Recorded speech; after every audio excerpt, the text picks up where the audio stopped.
মনোয়ার হোসেন ডিপজলের বিরুদ্ধে মামলা করেছেন। রাশেদা নামের একজন ৩৫ বছরের নারী।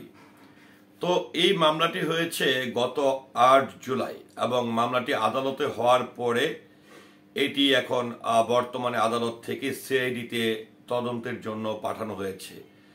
তো এই মামলাটি নিয়ে গত ৮ জুন থেকে কিন্তু প্রচুর পরিমাণের আলোচনা কিন্তু শুরু হয়েছে। অনেক জায়গায় এটি ভুয়া মামলা বলেও আখ্যায়িত করা হচ্ছে, অনেকে প্রতিবাদ করছে।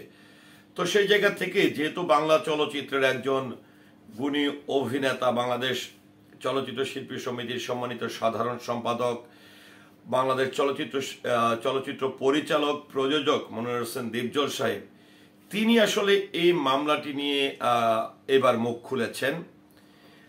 তাকে আসলে প্রশ্ন করা হয় এই মামলাটি সম্পর্কে এবং এই ব্যক্তি সম্পর্কে কিছু গণমাধ্যমের উদ্দেশ্য করে আসলে তিনি তার সামাজিক যোগাযোগ মাধ্যম ফেসবুকে একটি অনেক বড় ধরনের স্ট্যাটাস দিয়েছেন এবং সেই স্ট্যাটাসে তিনি এই মামলাটি নিয়ে কথা বলেছেন।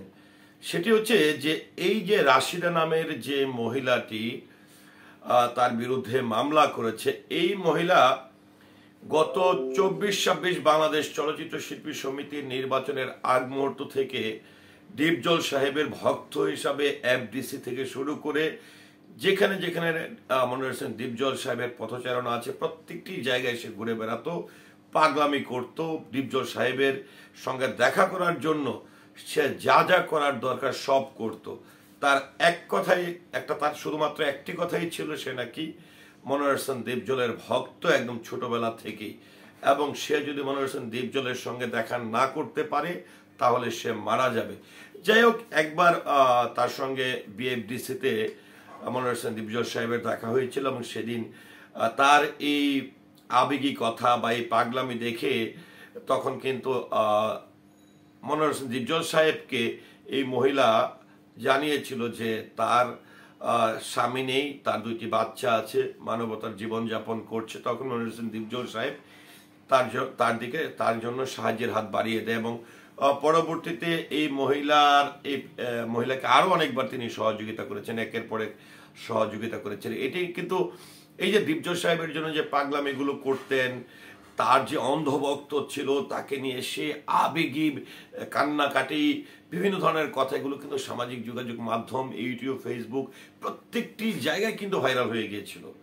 এবং তারপরে আমরা দেখেছিলাম যে গরুর হাটে যেও কিন্তু এই মহিলা একদম ডিপজল সাহেবের জন্য পারলে জীবন দিয়ে দেয়, এমনও আমরা দৃশ্য দেখেছি। তো আরেকটি বিষয় হচ্ছে যে এখানে মনোয়ার হোসেন ডিপজল সাহেব আরেকটি বিষয় স্পষ্ট করেছে। মহিলা বলেছে গত ২ জুন গরুর হাটে যে মনোয়ার হোসেন ডিপজল সাহেবের সঙ্গে তার শেষ দেখা হয়েছে এবং তার ছেলের বিরুদ্ধে অভিযোগ করেছে, তাকে মায়ের ধরের অভিযোগ করেছে, তাকে এসিড নিক্ষেপের অভিযোগ করেছে। তো হ্যাঁ, আমরা সবাই জানি যে মনোয়ার হোসেন ডিপজল সাহেবের এই গরুর হাটটি তার ছিল, কিন্তু এই গরুর হাটটি যতদিন তার আন্ডারে ছিল, তিনি কিন্তু সবসময় যে গরুর হাটে যেতেন তা কিন্তু না, কিন্তু যতদিন ছিল ততদিন না হয় ধরলাম ওনার সম্পৃক্ততা। কিন্তু গরুর হাট যখন তিনি ওনার হাত থেকে ছুটে গেছেন কিংবা সিটি কর্পোরেশনকে বুঝিয়ে দিয়েছেন, তারপরে মনোয়ার হোসেন ডিপজলের মতন মানুষের এই গাবতলীতে কেন যেতে হবে? তো দেখেন, এখানে একটি বিষয় একদম ২ জুনে নাকি গরুর হাটে মনোয়ার হোসেন ডিপজল সাহেবের সঙ্গে দেখা হয়েছে, কিন্তু ঢাকা সিটি কর্পোরেশনের যে মেয়াদকাল ছিল এই গরুর হাটে সেটি 15 এপ্রিল, অর্থাৎ ২ জুন নাকি দেখা হয়েছিল, কিন্তু 15 এপ্রিল মনোয়ার হোসেন ডিপজল সাহেব তার এই যে ডাকটি ছিল গাবতলী হাটের, সেটি সকল কাগজপত্র সিটি কর্পোরেশনকে বুঝিয়ে দিয়েছে। তো যদি সে তার সঙ্গে দেখা হয়েছে ২ জুন, কিন্তু 15 এপ্রিল যদি সকল কাগজপত্র বুঝিয়ে দিয়ে এখান থেকে তিনি সরে আসেন, তাহলে এই মহিলা মনোয়ার হোসেন ডিপজল সাহেবকে কোথায় পেলেন? এটি অনেক বড় একটি প্রশ্ন কিন্তু থেকেই যায়। তো যাই হোক, মনোয়ার হোসেন ডিপজল সাহেবের কথা যে কিছু অসাধু মানুষ তাদের সাধ্য উদ্ধার করার জন্য, আমাকে হেয় প্রতিপন্ন করার জন্য একজন ভক্তকে কাজে লাগিয়ে, একজন সহজ সরল মানুষের কাজে লাগিয়ে আমাকে হয়রানি করছে।